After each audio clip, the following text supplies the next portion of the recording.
Toute la journée, le monde nous stimule. Une fois par semaine, on prend le temps de respirer. Bienvenue dans Unstimulated. Coucou tout le monde. Comment ça va? Alors, on se retrouve dans mon premier podcast. J'espère que la lumière est bonne et que le son aussi. J'ai vraiment hâte de faire cette vidéo. Donc aujourd'hui, on va faire un petit podcast où je vais un petit peu me présenter en fait à vous. C'est un peu la suite de ma première vidéo, une semaine pour tout changer. J'ai vraiment envie que dans ce podcast et tout, je vous parle un peu des inspirations, de ce que j'aimerais faire, où j'aimerais aller. J'ai tout noté sur mon petit Mac qui est ici et ensemble, on va essayer de parler pendant le plus longtemps possible de cette nouvelle vie-là. Donc, pour les gens qui ne me connaissent pas encore, je m'appelle Ethan Rico et en fait, j'ai envie de faire des vidéos depuis que je suis tout petit en fait. C'est drôle parce que quand j'ai sorti ma première vidéo là, la semaine dernière, j'ai reçu un message d'une collègue à ma mère qui est aussi un peu qui est une amie à elle et tout et qui me connaît depuis tout petit en fait. Elle est professeure et j'étais dans sa classe. Elle m'a envoyé un message et dans ce message, elle disait: «Franchement, bravo pour ta première vidéo, pour la création de ta chaîne et tout. Je me souviens que quand tu étais petit et que tu étais dans ma classe, tu disais déjà que tu avais envie de devenir youtubeur». C'est quelque chose qui était vraiment pas connu. Ça avait fait peur à ma mère aux premiers abords que je dise que je veux devenir youtubeur. Ouais, en fait, je vous dis ça parce que ça montre bien qu'en fait, j'ai envie de créer du contenu sur les réseaux depuis en fait que je suis petit, que je regarde des vidéos YouTube. En fait, YouTube, ça m'a toujours donné envie en fait. J'ai envie de créer, j'ai envie d'apporter un peu du bonheur aux gens, de les divertir et tout. Pour continuer un petit peu à parler de moi, du coup, j'ai fait des études d'horticulture au centre horticole de Lullier. J'ai toujours voulu, je savais pas encore quoi précisément, mais j'ai toujours voulu faire quelque chose en rapport avec la nature parce que je me sens quand même assez proche et toute la nature. Et je me sentais pas d'aller au collège, j'avais envie vraiment de faire un métier un peu professionnel et me rapprocher de la nature. Donc, je suis allé au centre horticole de Lullier et dans cette école, j'ai vraiment appris plein de choses sur la botanique et c'est vraiment, je pense, le cours qui m'a le plus marqué, là, vraiment la botanique et tout ce qui est connaissance des plantes, c'est-à-dire les noms et tout, c'est vraiment les matières qui m'ont le plus intéressé et dont j'ai préféré. C'est vrai qu'il y avait une grande partie pratique qui m'a pas non plus tant dérangé que ça. Ce qui était bien dans cette école, donc, c'est qu'en fait, on avait 2 jours de pratique par semaine et le reste des 3 jours, c'était de la théorie. C'est vraiment bien. On commence la semaine avec de la pratique, quelque chose. On est dehors à bouger et du coup, après, on est toujours content un peu de retourner à l'intérieur. Mais c'est vrai que je pense que si j'avais été une semaine entière en cours, ça aurait été quelque chose d'assez qui m'aurait un peu dérangé. Et donc là, pour un peu la suite de mes études, je retourne dans une école normale, une HES, une haute école. Je crois que le nom complet HESSO, Haute École Supérieure de Suisse Occidentale. Il me semble que c'est ça, mais je ne mettrai pas ma main à couper. Donc là, j'aurai beaucoup plus de théorie et tout, et du coup, c'est quelque chose un peu que j'appréhende pour voir. C'est quand même vrai que dans les HES, pour faire un peu la différence entre une HES et l'université, dans une HES, on a quand même plus de pratique, et donc c'est quelque chose qui m'a fait me diriger quand même vers l'HES pour garder un petit côté pratique, même si c'est pas le même côté pratique quand j'étais justement dans mon centre horticole à devoir faire un vrai travail physique.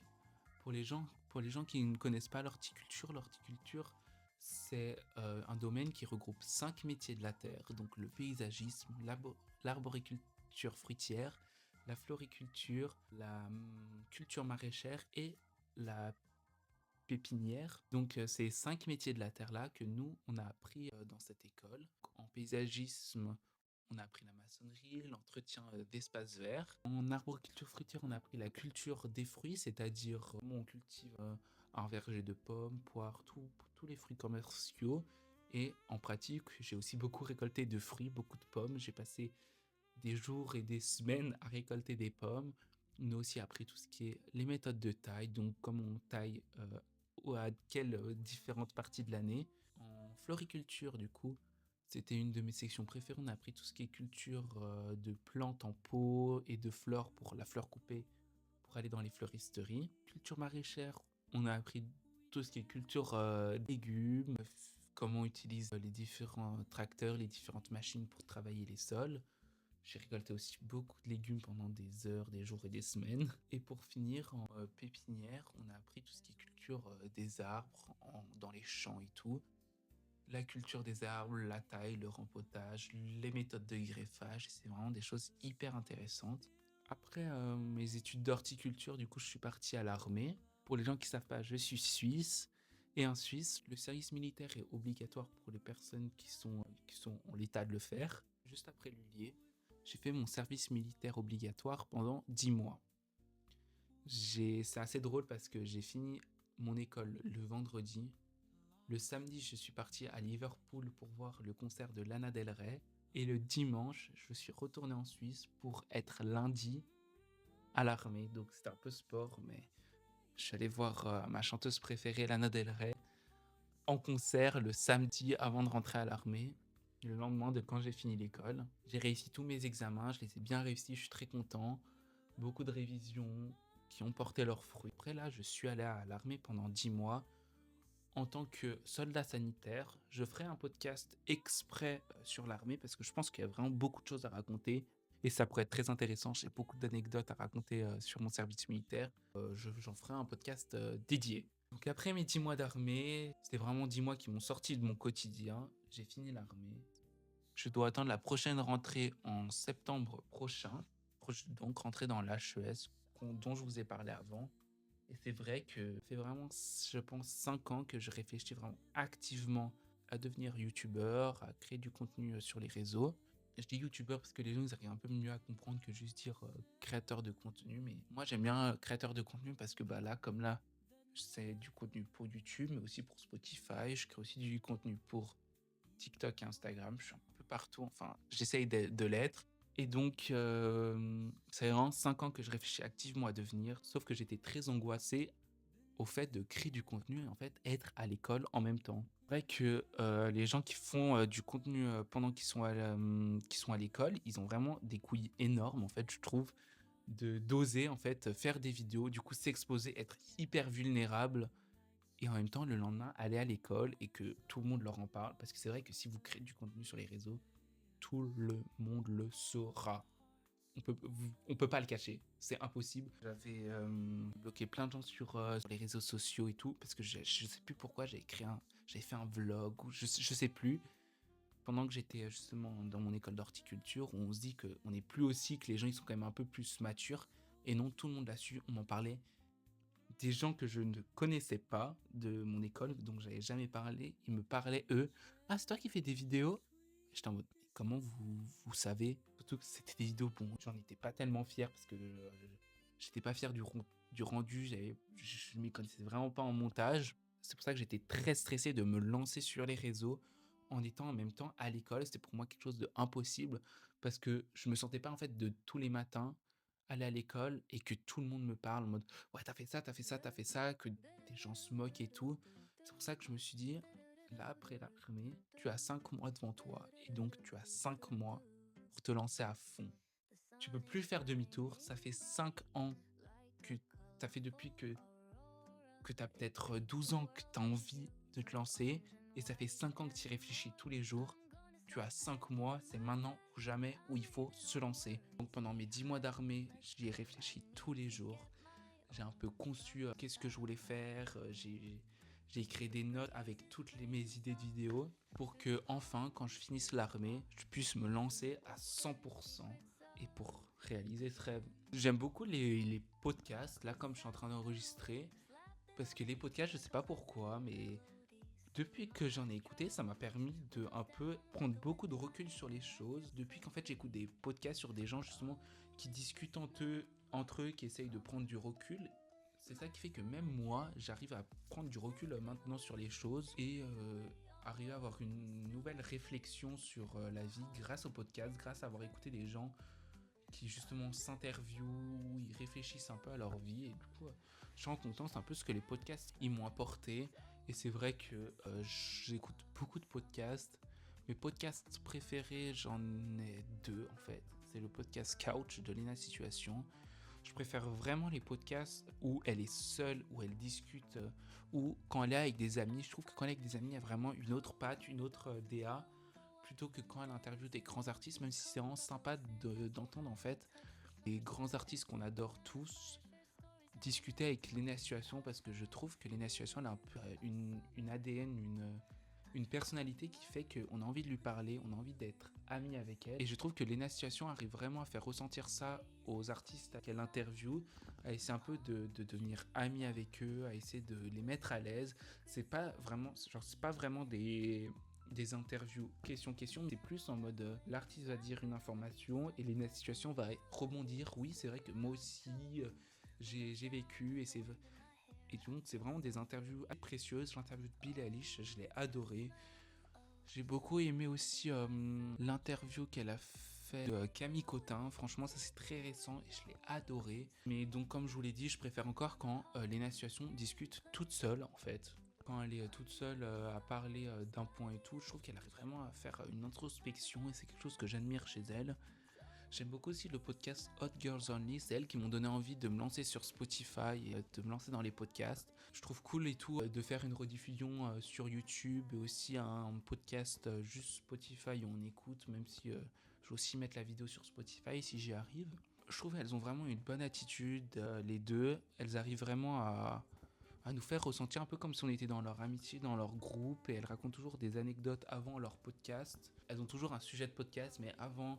Elles parlent toujours de leur vie, des news et tout. Et c'est vraiment quelque chose que j'aimerais bien faire aussi dans mes podcasts. Je rêverais de faire un podcast avec elles. Je sens qu'on pourrait vraiment bien matcher. Mais bon, ce sera pour plus tard quand elles me calculeront. Merci Louise et Chloé de créer des podcasts où on arrive vraiment à s'intégrer un peu dans leur amitié, dans leur groupe. Et de nous faire autant rire. Je trouve que les sujets ils sont hyper sympas. Je me suis un peu inspiré pour d'autres prochains podcasts de sujets qu'elles ont fait.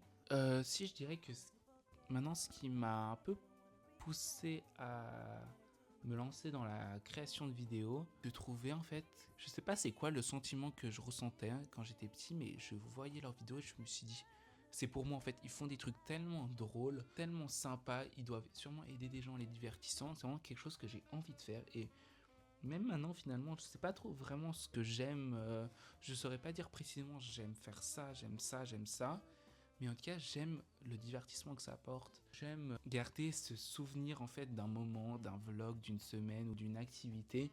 Parce que c'est des souvenirs en fait qu'on peut matérialiser, les garder, les regarder toute notre vie. S'il y a vraiment le moment un peu déclencheur, je me souviens, c'est d'avoir regardé une vidéo d'Alexandre Calvez. Ça, vraiment, ça date. Où il faisait un crash test et j'adorais le fond qu'il avait derrière lui. C'était un studio. Et il faisait un peu des crash tests et tout à l'époque. Et j'avais adoré. Vraiment, j'étais complètement choqué de ce qu'il avait, de son setup, des vidéos qu'il faisait. C'est vraiment... Je me souviens être allé voir ma mère et lui avoir dit « Je veux devenir youtubeur ». Et là, elle était un peu en mode « T'as 12 ans, on se calme ». Vraiment jamais perdu cette envie-là depuis. Mais c'est vraiment, je pense, le moment déclencheur, Alexandre Calvez, qui fait plus trop de contenu, il me semble. Mais en tout cas, merci à lui parce que je sais pas pourquoi. C'est vraiment, je trouvais son décor magnifique avec ces jolies briques, des affiches, des plantes derrière.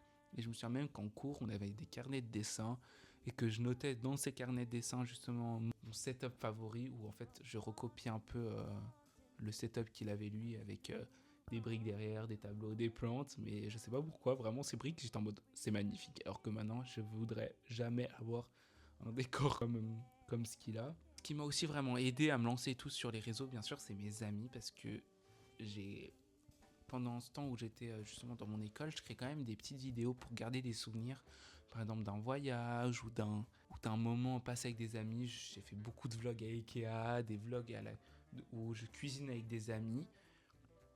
Et je me souviens, justement, je les envoyais à mes amis après les avoir montés. Et j'avais vraiment de bons retours d'eux en mode merci et tout. Je regarde souvent ces vidéos-là. Ça fait rire, ça rappelle des bons moments. Et moi, c'est exactement pour ça que je m'étais lancé à l'origine et tout. C'est pour créer justement des souvenirs, des bons moments. Pour garder un peu, pour pouvoir matérialiser ce souvenir-là.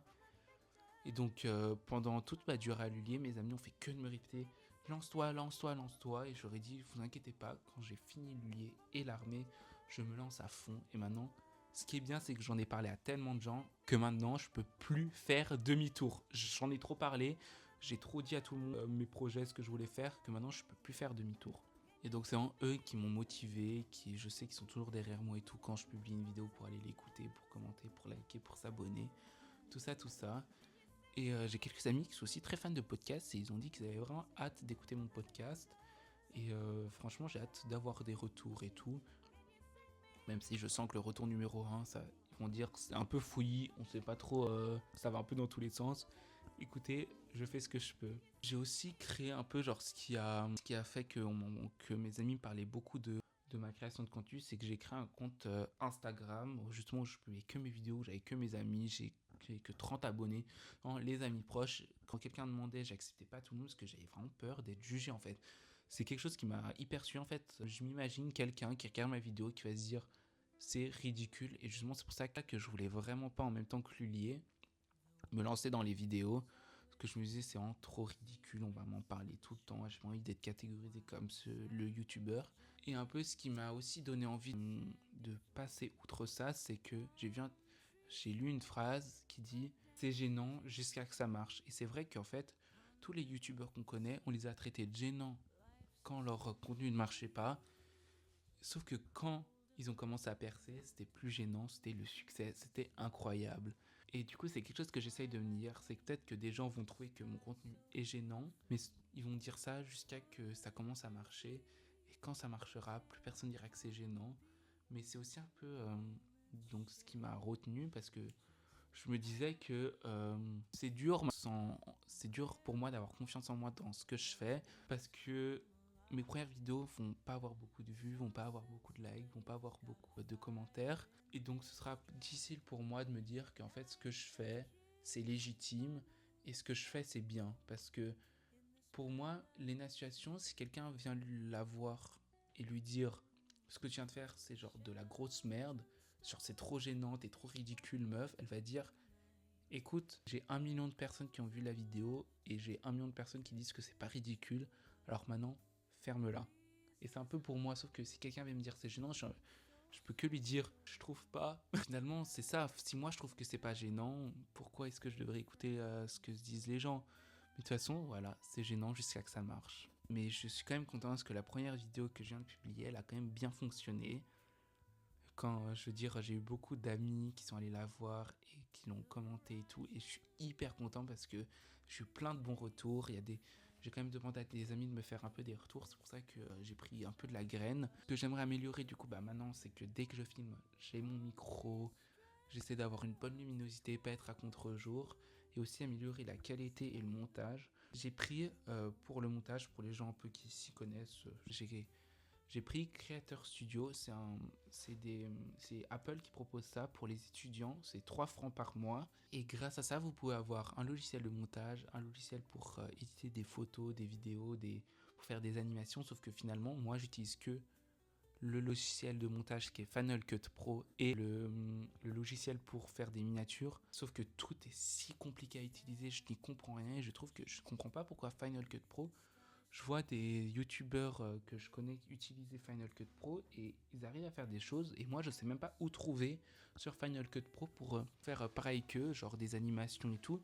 Et j'ai vraiment cherché tout Final Cut Pro et je me suis dit mais comment eux font genre des animations qui bougent et tout, alors que moi quand je suis sur Final Cut Pro j'arrive juste à faire des zooms, écrire des textes, mais j'arrive pas à faire comme eux. Et donc c'est pour ça que là, les prochaines vidéos YouTube et tout, je vais essayer de les monter avec CapCut, juste pour voir si ça fonctionne mieux et tout, et voir si je passe maintenant à justement mon application CapCut pour faire le montage, parce que je trouve que c'est beaucoup plus simple. J'ai pris l'abonnement pro et tout, j'ai en plus un mois gratuit il me semble, pour vraiment voir si ça me convient ou pas avant d'acheter pour de vrai. Si je devais parler un peu de mes inspirations YouTube, donc comme j'ai dit j'aime beaucoup Lena Situation, pour ce qu'elle propose, son énergie. On arrive vraiment en regardant ses vidéos à la kiffer en fait. Et par contre pour le montage, j'adore le montage de Angela My Adorable qui est fait par le même monteur, elles ont tous les deux un monteur. Et ce monteur il s'appelle, je crois que son compte YouTube c'est Editing by Mathieu, mais je suis pas sûr, mais il me semble qu'il s'appelle Mathieu et j'aime vraiment tellement son montage. J'aimerais tellement qu'il puisse monter mes vidéos, mais bon, j'ai pas les moyens, même de payer un monteur pourri, j'ai pas les moyens. Enfin, je vais monter mes vidéos jusqu'à que je puisse faire monter mes vidéos par quelqu'un d'autre, même si le montage est vraiment quelque chose que j'aime parce que j'arrive à rajouter cette patte qui est la mienne. Mais en tout cas, je pense que justement quand je vais pouvoir avoir un monteur, du coup pouvoir me l'offrir, et bah ça va être cool parce que je vais pouvoir vraiment me concentrer sur d'autres choses, parce que le montage, ça me prend environ 1 jour et demi à 2 jours entiers de montage, parce que et je trouve ça très chronophage. Mais après, je me base un peu aussi sur Final Cut Pro, là, le premier montage que j'ai fait, que j'ai trouvé horrible, ça m'a trop saoulé. Et je pense qu'avec CapCut, on peut vraiment faire des trucs différents, je vais moins me casser la tête.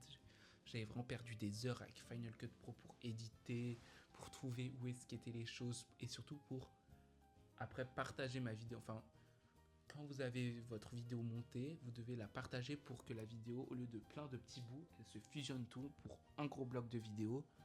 Et ça, j'avais tellement galéré et tout, mon ordi il était en PLS.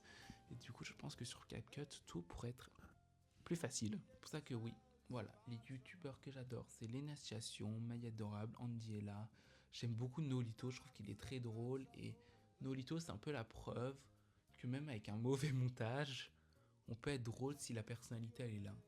Quand il commençait, c'est aussi lui qui faisait ses montages. Il ne faisait rien à part des coupures pour que ce soit un peu dynamique et écrire des fois du texte. Et je trouve que les vidéos de Nolito, quand il était dans son 18 mètres carrés, c'est-à-dire il habitait dans un pauvre studio de 18 mètres carrés, ben je trouve que c'est les plus drôles parce qu'il avait une autre énergie. Maintenant, il a un monteur, mais c'est quand même bien et tout. J'aime beaucoup ses vidéos. Donc, à la fin de l'armée, grâce à l'armée, je me suis fait des petits sous, quoi. Et du coup, grâce à ces sous, bah, je voulais directement arriver un peu avec un contenu un peu quand même qualitatif. C'est-à-dire acheter genre une lumière, un micro, un trépied. Parce que je savais que c'était des choses que j'aurais besoin et qui allaient augmenter la qualité de mes vidéos. Et c'est pas quelque chose qui coûte genre trop cher comme une méga caméra Canon G7X ou je sais pas quoi. Je me tâte quand même à acheter une caméra parce que les problèmes de stockage, c'est vraiment un enfer. Je suis tout le temps en train de... Je tourne une vidéo, genre pendant que je tourne, il faut que je prenne ce que j'ai déjà tourné, que je mette sur mon ordinateur, après je continue à filmer. Vous l'avez peut-être pas remarqué, mais là, depuis que je filme le podcast, mon téléphone s'est coupé 2 fois. Et du coup, j'ai dû faire tous ces transferts qui prennent des heures à transférer avec AirDrop. Par contre, c'est vraiment bien, c'est le meilleur moyen de transférer des longues vidéos rapidement. J'ai essayé avec WeTransfer, j'ai essayé avec des cartes SD de brancher mon téléphone, transférer, mais vraiment AirDrop c'est le plus facile, ça garde la qualité, c'est vraiment génial. Voilà. Si je continue à me faire des petits sous, j'aimerais m'acheter... je sais pas trop ce que j'aimerais... J'aimerais bien m'acheter quand même une caméra professionnelle. Pas professionnelle, une énorme, mais par exemple la caméra, la petite caméra là, je sais plus, je sais plus le nom, DJI Osmo Pocket là. J'aimerais bien m'acheter la caméra DJI Osmo Pocket, elle est pratique. Après voilà, j'espère qu'il y a assez de stockage. Moi ouais, dans une carte il me faut au moins 500 gigas, j'aimerais. Donc voilà, c'est que des problèmes de stockage et tout que j'ai rencontrés pour l'instant et tout. Sinon en vrai ça va. Il y a eu les problèmes de Final Cut Pro que je vous ai dit avant, mais donc comme matériel, juste peut-être une caméra pour avoir plus de stockage sur mon téléphone, enfin sur l'appareil avec lequel je filme. Et après, franchement, j'ai pas trop d'idées et tout. Si je gagne de l'argent, ce serait plus bah, justement pour peut-être avoir un monteur et tout, ou pour pouvoir faire des vidéos avec un peu des budgets, vous voyez. Mais oui, je trouve beaucoup de temps et tout pour faire mes vidéos. Parce que je prévois des trucs avec des amis, mais en fait, c'est vraiment pendant mon temps libre où justement je fais rien en fait. Ou du temps où je suis à la maison, je serais genre juste en train de regarder les réseaux sociaux et tout. Bah finalement, en fait, je l'utilise pour faire ça quoi. Et si j'ai des semaines hyper chargées, bah je me dis en fait, ça peut faire du contenu pour des vlogs. J'adore les vlogs, c'est le truc qui me passionne le plus à regarder. J'adore et tout être diverti par ça, franchement. Du coup, autant faire plein de vlogs. Mes objectifs pour la chaîne, je pense, serait en fait juste d'avoir une petite communauté avec laquelle, genre, qui me permet de gagner un petit peu d'argent pour acheter plus de matériel. Mais moi, une petite communauté et tout, j'adorais ça et tout. Pouvoir après discuter avec les gens et tout par message, que les gens me disent que mes vidéos les divertissent. En fait, c'est genre le truc qui me passionnerait le plus. Je pense que le format de vidéo que j'aime le plus, c'est comme j'ai dit, les vlogs et tout.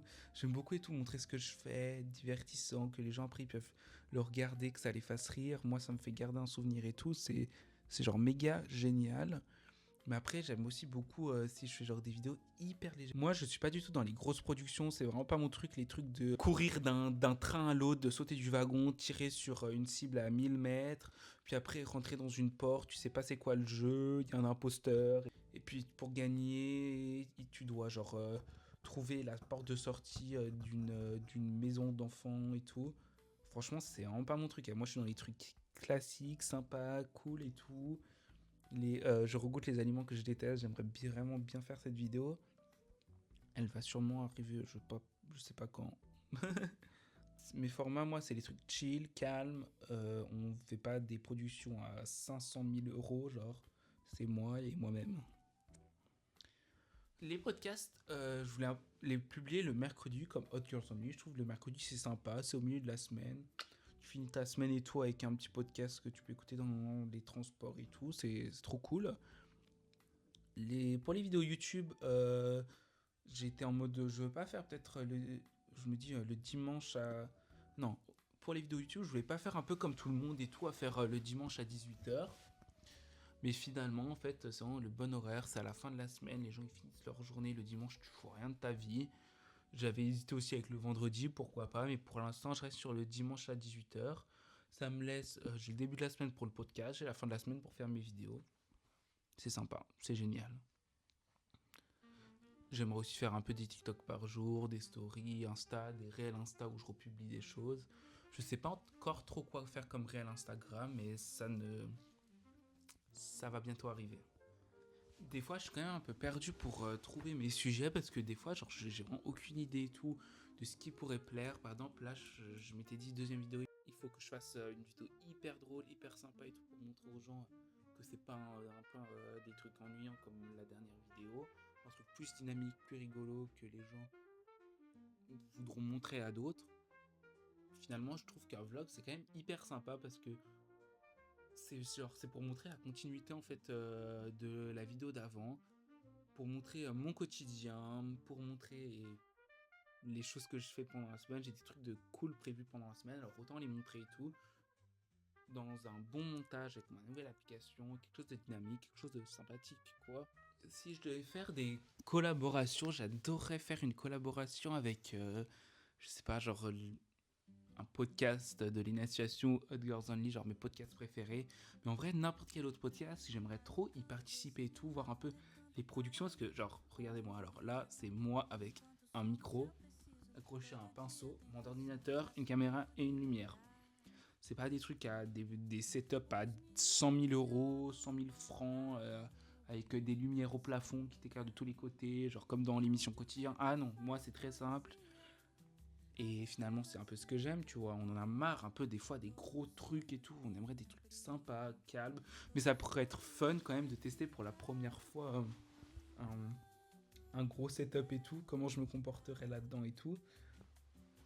Ça pourrait être sympa. Maintenant, du coup, comme des vidéos YouTube, j'adorais genre juste apparaître dans des vidéos en mode je viens de le rencontrer, il est sympa, on fait un truc. Parce que je pense vraiment que je pourrais. Il y a plein de vidéos, genre je me vois dedans, je suis en mode ça pourrait être trop drôle si je fais ça avec eux et tout. Mais bon, on verra ça plus tard. Hein. Après, c'est vrai que quand même que tout se passe à Paris, j'ai l'impression. Moi, j'habite à Genève et tout. Du coup, je sais pas comment la chaîne pourrait évoluer et tout. Est-ce que genre tous les week-ends je vais devoir aller à Paris? Je sais pas. Mais en tout cas, là, je me plais toujours. Je me plais à Genève et tout. J'essaierai de rester le plus ici dans ma ville et tout, faire du contenu sur ma ville parce que Genève c'est la meilleure des villes du monde en fait. À la sortie de ma première vidéo, ça va dans tous les sens, hein, je vous le préviens. À la sortie de ma première vidéo, du coup j'ai un peu demandé le retour et tout de mes amis, de mes proches et tout. Et les points qui sont le plus arrivés, c'était que la qualité, elle était pas au top. Et ça, je suis d'accord, je sais pas pourquoi en fait. Je vais vous expliquer. J'ai filmé avec mon téléphone toutes mes vidéos. Après, j'ai été transféré sur Final Cut Pro. Sauf que sur Final Cut Pro, j'avais activé un mode, mais je ne sais pas lequel, qui disait que ma vidéo, elle était obèse. Ma vidéo de 20 minutes, elle me prenait 900 gigas. C'est un truc incroyable. Genre, normalement, elle aurait pas dû prendre plus de 20 gigas. Et du coup, je demande à ChatGPT, il me dit oui, il y a ces réglages-là qui font que ta vidéo, c'est comme une production de cinéma, comme un film. Et j'étais en mode, ok, c'est pour ça que ça prend autant de place et tout. J'ai désactivé les trucs qu'il m'a dit de désactiver et ça n'a rien changé. Ma vidéo faisait tout le temps 900 gigas. L'application faisait que de bugger. Ça me disait, il est plein l'ordinateur. J'étais en mode, oui, mais je ne sais pas quoi faire pour. Et du coup, quand j'ai fini le montage, j'ai galéré. C'est pour ça que ça m'a un peu dégoûté de Final Cut Pro. Ces trucs de. J'ai galéré. Je pense que j'ai dû perdre 3-4 heures à cause de ces problèmes-là. Quand j'ai fini le montage, j'ai directement publié, mis sur YouTube, j'ai supprimé tout. Et comme ça, j'avais tout mon espace libre parce que je ne pouvais rien faire sur mon ordi tellement tout le temps mon ordinateur marcelait. Il n'y a plus de place, il n'y a plus de place, là plus de place. J'étais en mode, ok, mais je fais quoi moi? Dis-moi qu'est-ce qui prend de la place? L'application Final Cut, genre le projet de ta vidéo, ok, mais quoi? Qu'est-ce que je dois désactiver? Je n'en sais rien. Je suis pas professionnel. Je suis Ethan Rico qui découvre en fait. Et je ne fais pas une putain de vidéo de cinéma. Je suis juste là pour faire une semaine pour changer ma vie et la vidéo doit prendre 20 gigas et pas 900. Et du coup, c'est pour ça que j'ai pas compris, que j'étais dégoûté. C'est pour ça que je passe à CapCut, qui est beaucoup plus simple, beaucoup plus clair et tout, pour ma pauvre personne. Donc ça prenait 900 gigas. Pour revenir à mes moutons, ça prenait 900 gigas. Et je n'arrivais carrément pas à la transférer tellement qu'elle était obèse. Du coup, j'ai dû sélectionner une qualité très basse pour que le fichier prenne peu de place. C'est pour ça que la qualité n'était pas top. Alors que maintenant, je filme avec mon téléphone qui a une bonne qualité, sur CapCut où je vais mettre une bonne qualité, et comme ça, et tout ça sans que le fichier fasse 900 putain de gigas. On est où là? Je suis pas en train de filmer d'une partie 2, je suis juste en train de faire une pauvre vidéo de 18 minutes. Donc, ces histoires de qualité, maintenant, je vous jure, elles vont être réglées. Sinon, je suis d'accord, il y a des moments qui étaient ennuyants, mais en fait, j'étais un peu en mode, là, je suis obligé de passer par ces moments ennuyants, parce qu'il fallait que je note toutes les choses que je devais faire. Sinon, je peux pas à chaque fois. Alors maintenant, on va faire ça. Non, il fallait que ce soit clair, il fallait que je coche, parce que même pour mon cerveau, pour avoir une vision d'ensemble de tout ce que je devais faire, du coup, c'est vrai que quand je notais, c'était pas le plus intéressant. Mais c'est vrai que maintenant qu'avec les vlogs, je vais faire attention à que ce soit dynamique, rigolo, et je trouve que 20 minutes de vidéo, c'est parfait. Parce qu'avant, il y avait la mode où toutes les vidéos faisaient moins de 10 minutes. C'était ok, c'était dynamique, mais maintenant, qu'est-ce que c'est précieux de regarder une vidéo d'une youtubeuse de 1 heure. Pendant 1 heure, tu regardes sa vidéo, il y a un bon montage, c'est génial. C'est du miel. Entre 40 et 1 heure, c'est du putain de miel à regarder. Sauf que moi, je le sais, personne n'aura la force de regarder 1 heure de vidéo de ma gueule. C'est ça que je trouve que 20 minutes, c'est cool. J'ai pas besoin de faire un truc explosion dans tous les sens. Je dis un mot que t'es, un mot que t'es, un mot que t'es pour que ce soit hyper dynamique. Je peux prendre quand même mon temps, faire des blagues soit dynamiques. 20 minutes, c'est le rêve. Sinon, qu'est-ce que j'avais d'autre? Ouais, des fois, il y a des contre-jours. C'est pour ça que maintenant, j'ai ma lumière pour que ces problèmes n'arrivent plus. Et j'essaye vraiment de faire attention un peu à la qualité de mes vidéos. Et sinon, c'est un peu tout. J'étais très content parce qu'il y a beaucoup de gens qui ont aimé, qui m'ont dit que c'était génial. Donc voilà, c'est tous les trucs un peu que j'essaye de faire gaffe et tout pour que ce soit meilleur. Je pense que là, je vais bien réussir. On verra pour la prochaine vidéo, vous me direz. Du coup, là, mon plus grand problème, vraiment, c'est le stockage que j'ai avec mon téléphone. Là, depuis que j'ai commencé ce podcast, ça s'est coupé au moins 5 fois à cause de la place que j'ai. Je supprime tout, mais je sais pas. J'ai genre, si j'ai une vidéo de 20 minutes, je la transfère à mon ordinateur, je la supprime de mon téléphone, supprimer récemment. Et ça met quand même qu'il y a beaucoup de place. Du coup, ça prend du temps que le stockage il redescende alors que j'ai genre 250, non, 128 gigas plus 200 gigas iCloud et ça bug encore. Je sais pas. Et du coup, je me tâte à acheter une caméra. Est-ce que ça vaut le coup? Je sais pas. Si j'ai une vision à long terme un peu de mes vidéos, en fait, ce serait de continuer à faire des trucs chill et tout. J'aimerais trop, même après les 5 mois, là, peut-être continuer mes vidéos et tout, on verra bien. Mais, juste pour continuer du coup, pour le retour de mes proches, hyper content que même des gens avec qui je suis pas tant proche que ça me soutiennent, vont voir les vidéos, commentent et tout. Ça me fait tellement plaisir quand genre, je vois un commentaire d'une personne, je suis en mode genre, je suis vraiment content que cette personne ait vu la vidéo et tout pour m'apporter du soutien. Et du coup, c'est vraiment hyper gratifiant de voir ça. Sinon, j'ai carrément des amis à moi qui l'ont montré à leurs copains. Apparemment, ça leur a plu. Et moi, j'étais vraiment en mode, non, mais les prochaines vont être meilleures. Et c'était en mode, mais non, mais elle est hyper bien la vidéo. J'étais en mode, ah bon? Bah alors, les prochaines, vous allez être choc bar. Non, mais là, vraiment, je bosse sur la qualité. Le montage et tout, il va être vraiment meilleur. Et puis, je crois que c'est un peu tout là ce que je voulais dire sur moi. Vous savez, vous avez appris à me connaître. Vous savez un peu ma vision et tout à des vidéos, mes inspirations. C'est un podcast pas si long que ça, mais écoutez, faut que je m'habitue. C'est un peu comme les vidéos.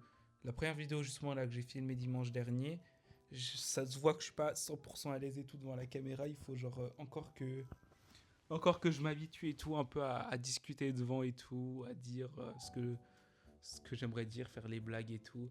Et ça, et c'est juste faut s'entraîner, c'est quand même le podcast là.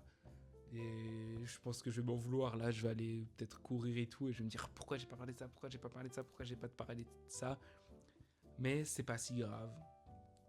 Le principal c'est de l'avoir fait et tout, et puis on verra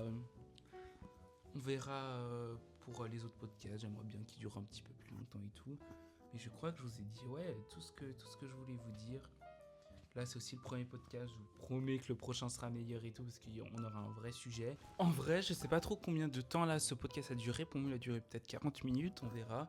Mais voilà, même pour les podcasts, les prochains seront meilleurs et tout. Mais pour moi, il fallait un peu passer par ça où je devais faire la première vidéo où c'est en mode je change de vie. Comme ça, les gens ils sont un peu genre, ils sont pas en mode ils débarquent de où. Et il fallait que je passe par exemple.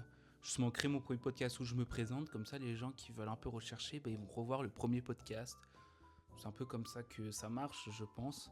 Du coup, c'est pour ça que c'est peut-être pas les plus intéressants, mais ils sont nécessaires, ces podcasts. Le premier podcast où je me présente, la première vidéo YouTube où j'explique ce que je fais.